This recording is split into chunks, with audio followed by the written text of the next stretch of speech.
Hi everybody, today we decide to try a new challenge.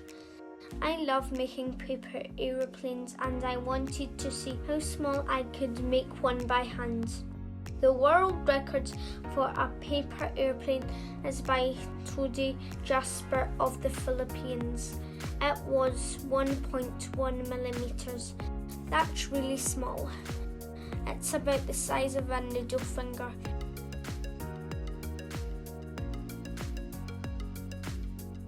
Maybe even smaller. I managed to get quite close, as you can see.